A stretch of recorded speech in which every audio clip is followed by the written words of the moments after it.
এক নম্বর বেটা হয়ে গেল 5 কেজি রাইস, 2 নম্বর বেটা হয়ে গেল উজ্জ্বলা গ্যাস, 3 নম্বর বেটা হয়ে গেল আয়ুষ্মান ভারতের কার্ড, 4 নম্বর বেটা হয়ে গেল অরুণোদয়, 5 নম্বর বেটা হয়ে গেল বিনা পয়সার ইন্স্যুরেন্স। একটা রেশন কার্ড 5টা ছেলে আর মেয়ে। কিন্তু আপনারা 5টা করেন না, হ্যাঁ, ছেলে মেয়ে 2টাতে থাকবেন, ঠিক আছে?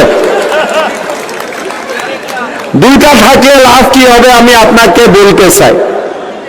একটা বেটা আর বেটি, বেটার পড়ার দায়িত্ব বাবা মা নিবে আর বেটির পড়ার দায়িত্ব মামা নিবে। কি রকম? বেটিটা তো এখন ফ্রি অ্যাডমিশন হয় কলেজে, স্কুটিও পায়, সাইকেলও পায়। এখন বেটিটা কলেজে অ্যাডমিশন নেওয়ার পরে বেটিটার পড়ার সম্পূর্ণ খরচ এই মামা ওনার ব্যাংক অ্যাকাউন্টে পাঠিয়ে দিবেন।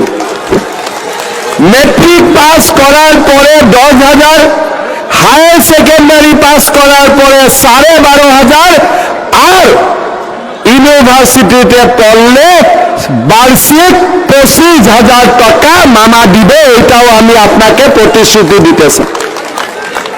এখন আমি আপনারা বাড়িতে 3টা ফর্ম পাঠাবো। একটা যার বাড়িতে রেশন কার্ড আছে ওরা ফর্ম ফিল আপ করবে অরুণোদয়ের জন্য, সব বুথে বুথে ফর্ম যাইব, ঠিক আছে?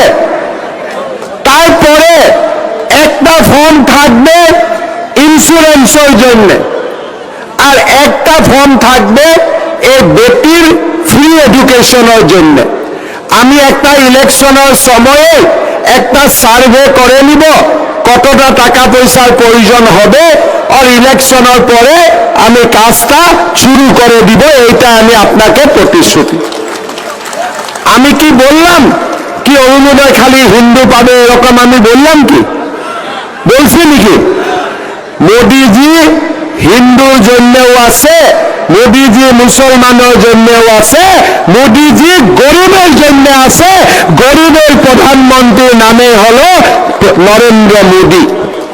এই জন্যে আমি আপনাকে সবাইকে রিকোয়েস্ট করবেন কি করিমগঞ্জ হাইলাকান্দি জেলার সার্বিক উন্নয়নের জন্য সব একে মঞ্চ খাড়া হয়ে আপনারা কৃপানাথ মালাকে 1.5 লাখ ভোটে জিতান।